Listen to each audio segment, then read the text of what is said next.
Now it is officially time for the ultimate comparison. Spin Master Batman figures versus McFarlane. No, I'm kidding. I'm not going to do that to you guys. Don't worry. Well, this should be a very interesting review slash kind of intervention because this is going to be my first time ever delving into Spin Master and their respective Batman figures, because Spin Master has been in the game for quite a while now when it comes to generating these smaller, much more kid-oriented Batman figures that's not McFarlane Toys. You know, McFarlane Toys, they were going for the much more collectible market, even though they're technically still labeled at like what, 14 years of age and older. But these are meant to be the smaller, much more affordable. I think they're about $5.99 a pop.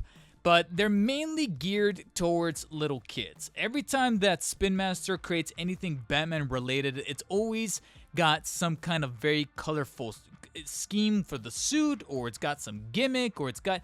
And this saturation of Batman, very small Batman figures, I don't know what it is, but I never really got across to not only collecting them, but I really never found the appeal, to be quite honest. I would always see them in the toy aisle, whether it be Target, Walmart, insert your other department store here, and every time, Ross even, I would see them there, and I would just be like, I really don't see the appeal for these. But it was this year that Spin Master is bringing forth an 85th anniversary wave to celebrate practically as many iterations of the Dark Knight as possible. And it looks like Wave 1 is going to be the Michael Keaton Batman, specifically from Batman Returns. So we don't have an 89 Batman yet. Maybe it's because there's already been an 89 Batman, or maybe he's coming. I don't know what the deal is right there. But along with him, we have Bane from the Dark Knight trilogy, specifically The Dark Knight Rises.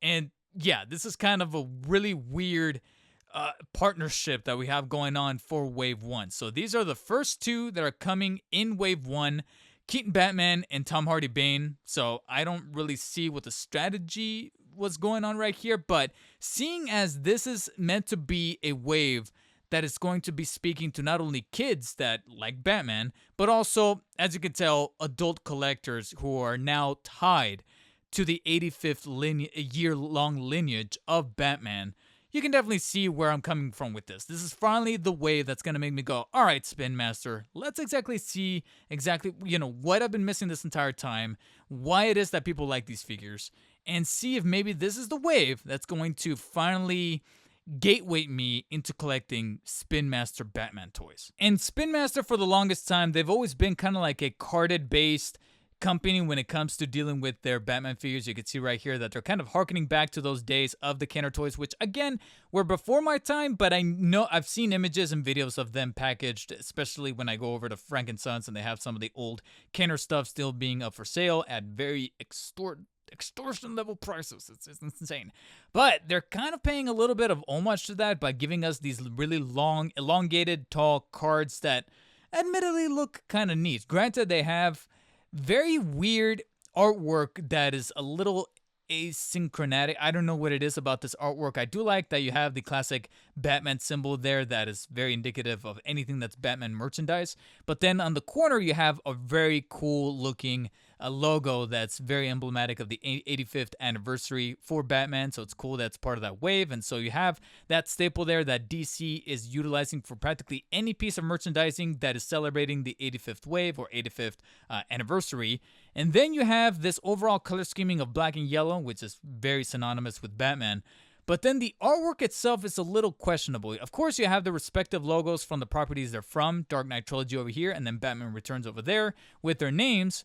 But for Batman, you have a 3D render of the figure. For Bane, you have this very cool looking artwork of Bane from the promotional material of The Dark Knight Rises back in 2012. Whenever there was a t-shirt or a lunchbox or anything, this would be the artwork they would always utilize for Tom Hardy's Bane.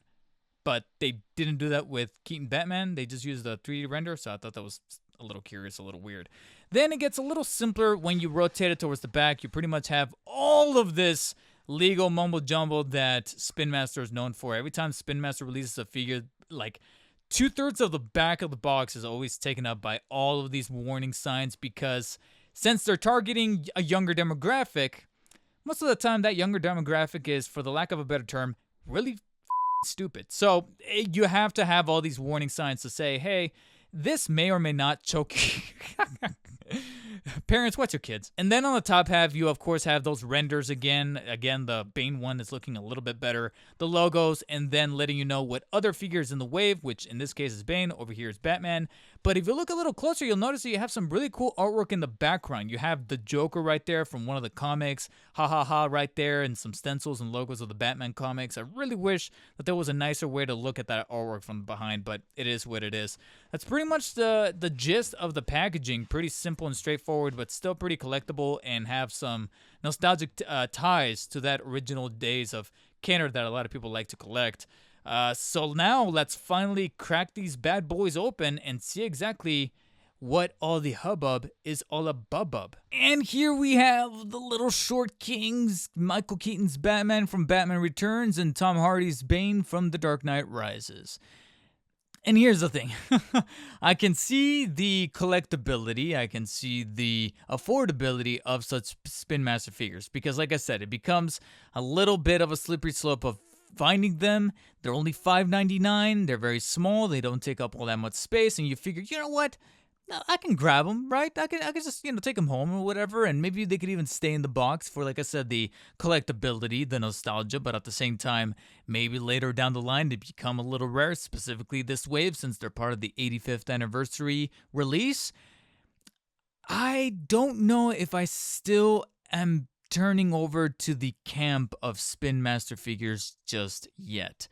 I still understand. I can't, look at these figures and be like, I don't see it. I don't understand why people collect them. No, there's definitely something to be found about these figures because, like I said, it's not necessarily the extremities of articulation or detail. There's only so much that you can really do with 4.5-inch figures as far as detail and sculpt work is concerned because that's not what they're going for. They're going for, like I said, the collectability. It's kind of like, they're almost like the much more affordable and less annoying, less of a nuisance Funko Pops, if that makes any kind of sense. While at the same time, like I said, paying a little bit of homage and kind of catering to those that collected the old Kenner toys from back in the late 80s and early 90s, that sure, they would come with their gimmicks, they would come with their things, but at the same time, these are meant to be, like I said, a little bit on the smaller, more affordable side, so that you can kind of compact them and be like, whoa, I have this version of the Tom Hardy Bane, I have this version of Batman, etc.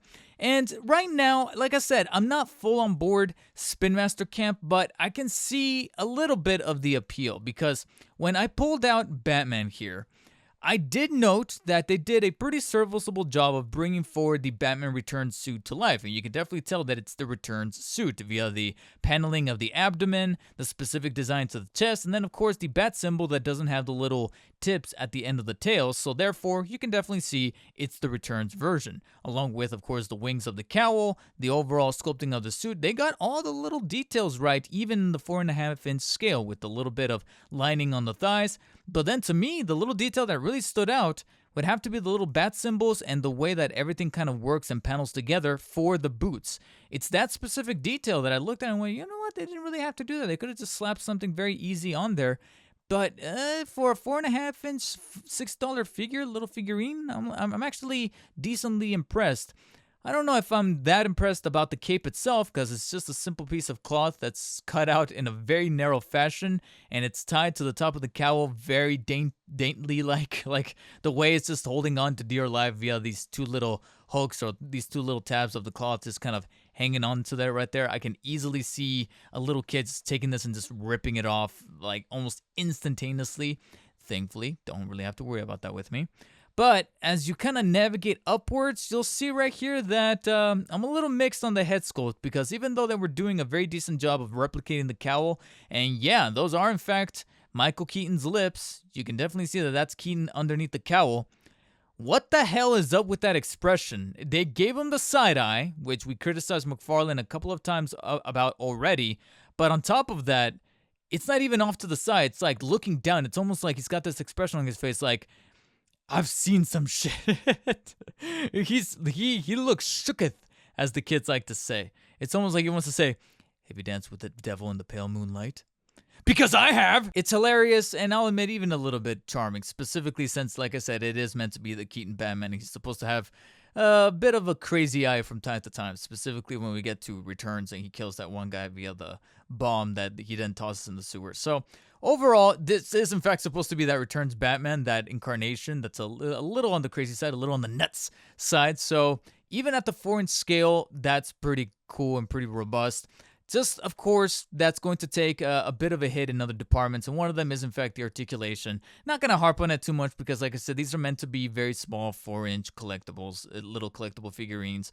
They're not supposed to be the fully articulated DC Multiverse stuff from McFarlane, so I never really anticipated that. But in more ways than one, I was a little surprised, both on the positive and negative side for the articulation. The head can rotate the full 360, but no kind of nudging or tilting up and down. It's pretty stagnant. It's just one horizontal joint that allows the rotation. That is really about it, so don't expect anything more than that.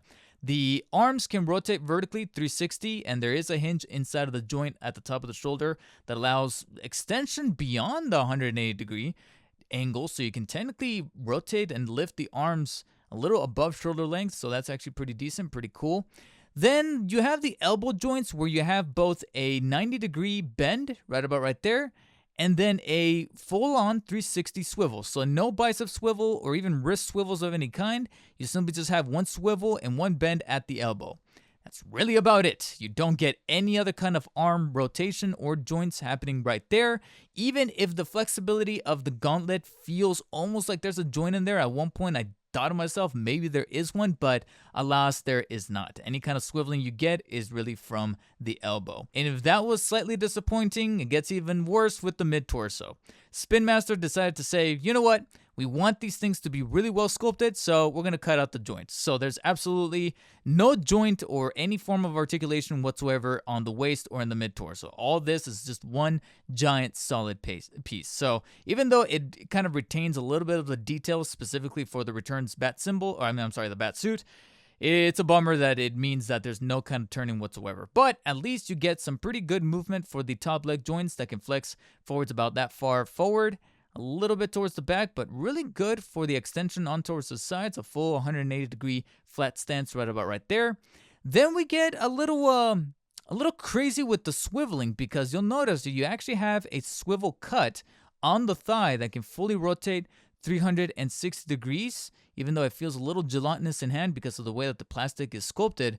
But then Spin Master decided to get even nuttier by pretty much taking the exact same assembly of the elbow and putting it in the knee as well. So not only do you get a 90-degree bend at the knee, but then also a swivel joint. So you actually have double swiveling on the leg. Now granted, because of how small and less articulated of a figure as he is already, I do find it to be just a little on the redundant side to have these kinds of swivels so close to each other. If anything, I would have just wanted a bend at the knee and then the swivel at the ankle, parting the boot. Sure, you'll lose a little bit of that detail, but at least you get some better footing happening with a figure like this. But granted, they're not meant to be that much of top-heavy figures. They're small, they're lightweight, so they're not really going to be doing anything crazy. So there you have the Batman Returns Batman, and again, the articulation for the type of character. In more ways than one, I was surprised, and I understood the assignment that they're meant to be these much more affordable figures, and nothing crazy is supposed to happen with the detail. Nothing crazy is supposed to happen with either accessories or anything like that. It's more so for the collectability, and the same could pretty much be said about Bane right here. He is ideally kind of the same angle when it comes to detail, proportions, and the articulation. The articulation is almost identical, so I've kind of accepted that the articulation for any of these Spin Master Batman figures, whether it's Batman himself or it's just a character from the Batman mythology, specifically with the 85th anniversary, is going to be the same. So Bane's head can rotate 360, but it can't really tilt or move in any kind of direction. The arms can fully rotate vertically 360, extend towards the sides pretty generously above shoulder length. Of course, you got the bend and the swivel at both the elbows and the knees. And then you have, again, another slightly redundant swivel at the thigh, and the legs can move upwards and downwards pretty generously as well as extend towards the sides. And I think the whole absence of a mid-torso cut is a bit more on the I guess you could say, more obvious side with Bane because of how solid and chunky this whole mid torso area is, and also how slightly inaccurate. But again, you can only do so much with the details of these Spin Master figures. So you can see right here that with Bane, they tried, they really did try with trying to evoke the whole detail of the chest vest harness type thing that he had going on in The Dark Knight Rises whenever he had this and he wasn't shirtless, or he didn't have the coat, or he didn't have the shirt. So he's got this thing right here where they incorporated some chrome paint, and it feels pretty egregious. It just looks like they're trying to fill in some details there, but at least they got a few decent amount of paint applications and details with the straps, with the red and the green and the brown around the waist, etc. A little bit too light on the shade of gray they used for the pants, but at least they got the good amount of detail with the wrinkles, the pockets, the pouches, the knee pads, the boots, etc. So it's, again, for a 4-inch figure, I'm like, this isn't terrible. This isn't too much. I would argue that probably the thing that impressed me the most would have to be the mask area, as far as the sculpting of the mask itself. Again, they can only do so much with the paint, so it's a little lackluster in that regard. But again, it's a 4-inch figure. What really impressed me is that they managed to get the wrinkles on Tom Hardy's forehead right there. That's actually present right there. And then taking a little step further, despite still being about the same scale as Batman, which is a little strange because I understand that Tom Hardy's not meant to be a tall guy. In fact, if anything, he's shorter than Christian Bale. But I think he's still just a little taller than Michael Keaton. Michael Keaton is still a pretty short guy. So to see that they're about the same height right here, you can definitely see that Spin Master's not really kind of paying attention to scale or being accurate with scale. But what they were accurate with slightly, though, would have to be the arms. You'll notice that he's actually got a decent amount of bulk around the arms, that it doesn't just feel like they lifted the same buck of the arms for Batman and just poured it on over here. No, they actually got some better definition, some extra dimension to the muscles, to the delts, to the biceps, the triceps, etc. And more so the forearms. If anything, that definitely looks like the forearms that would belong to Tom Hardy's Bane. And I do like the attention to detail of having the left forearm be bare, but then having the actual gauntlet type of kind of glove going on right here, the fingerless glove happening over here on the right. So that's actually a pretty decent little detail that made me kind of commend what they were going for. And so overall, seeing that they're still kind of calling these details out even at the 4-inch scale, I'm actually pretty impressed with what kind of canvas they were working with. But there's only so much that they can do to kind of convince someone who typically doesn't collect Spin Masters. I feel like you really need to be in there from the get-go, especially when, as I played with either one of them, I noticed this hexagonal cut on the back of each of their torsos. I don't know if that's meant to be for like a specific Spin Master display that they sell separately, or some sort of function, some sort of like digital good. I don't know. If anybody in the comment section, again, I'm very new to the Spin Master game, so please let me know if this is something that has a specific purpose, or if it goes with a kind of accessory. I don't know. But each of them has this here, and so to not have anything else included in the box that kind of indicates towards this is a little bit of a bummer, because I'm over here looking at that and be like, well, I have no choice but to display these things forward as much as possible. But at least with Batman, they had the generosity, the courtesy of cutting the hexagon out of the cape. And so there's definitely some kind of function here with that hexagonal cut that I'm still a little bewildered by, but there's definitely some sort of purpose there, and I don't know what it is right at the moment. But if any of you collect Spin Masters, let me know down below what exactly that is for, because right now, beyond that egregious cut, I'm looking at either of these figures, and once again, I understand where they're coming from. I know what kind of demographic they're tackling, the affordability, the collectability. It's definitely speaking to someone. Otherwise, they wouldn't have been making them so much. And I do appreciate that they are really taking advantage of the 85th anniversary this year of the mythology of Batman, created by Bill Finger and Bob Kane. And so they're definitely giving the fans what they want, which is a very comprehensive collection of the characters that we really know and love from Batman mythology, not just from the comics, but also from the movies. So you got Keaton Batman. I expect there to be an 89 version of Batman with the proper suit, but since we're getting Dark Knight Trilogy Bane, then it's only natural that we're going to get Dark Knight Trilogy Christian Bale Batman. We're probably going to likely get the Zack Snyder Ben Affleck Batman, and then a handful of other Batmans in between, whether it be the Pattinson, hell, maybe even the Kilmer and the Clooney. I would gladly take some kind of assortment or some bundle Ultimate Movie 6-pack in the form of Spin Master that just has, like I said, that collectability for the 85th anniversary. That would definitely speak to me. But is this enough to make me go, yes, next time I'm at Target, I'm going to pick up as many Spin Master Batmans as possible? Absolutely not. So I'll have to be giving the first wave out of the 85th anniversary special edition kind of wave from Spin Master a 7 out of 10. Again, very commendable with the little details, and I do like that. I was kind of surprised a little bit by the addition of some swiveling action happening with the legs. I just feel like maybe they could have poured that or spread that out a little more evenly. And maybe the occasional accessory, but granted, you can only do so much at the scale. And again, I feel like this is something that is just dependent on the person or dependent on the collector. There's probably some people who collect Spin Masters, but they don't see the appeal with McFarlane toys because the scale is too crazy or the quality is just not there. There's a different thing for every different kind of Batman collector, but that's the beauty of this hobby, is that we all have our thing. We have some cross-pollination with certain things. And at the end of the day, we can just have a dialogue, have a conversation. And once we get down to the common denominator, it's all about Batman. So for my Spin Master collectors who do watch my content, what do you guys think of the current 85th anniversary wave? Is there a certain wish list that you have for them to tackle as part of this wave to commemorate Batman, whether it be stuff from the movies, stuff from the games? That actually just kind of came to mind. If they were to pump out some kind of Arkham Rocksteady Batman, a proper Rocksteady Batman, so Arkham Asylum, Arkham City, maybe even the Arkham Knight interpretation, if they're doing vehicles like they recently did with the Batwing, bring forward some form of Batmobile. A Batmobile that's not RC, because I feel like that kind of inflates the price, and 9 times out of 10, since I don't have kids, I'm not going to be really messing around with the RC function, so please give me something that doesn't need batteries, just has that ultimate collectability, or put some of that money, some of that effort into some die-cast pieces. And Spin Master, who knows, maybe you'll have a brand new customer in me, but for now, I'm going to keep them at arm's length and still see exactly what they have coming up in the second or maybe even third waves of the 85th anniversary line. And if you guys have any kind of, like I said, wish list or recommendations what you would like to see Spin Master tackle next, let me know down below. A massive thank you to our executive producers at the level 2 tier, Tom Bowling. If you guys enjoyed this video, while you're down there, hit the thumbs up button. If not, hit the thumbs down.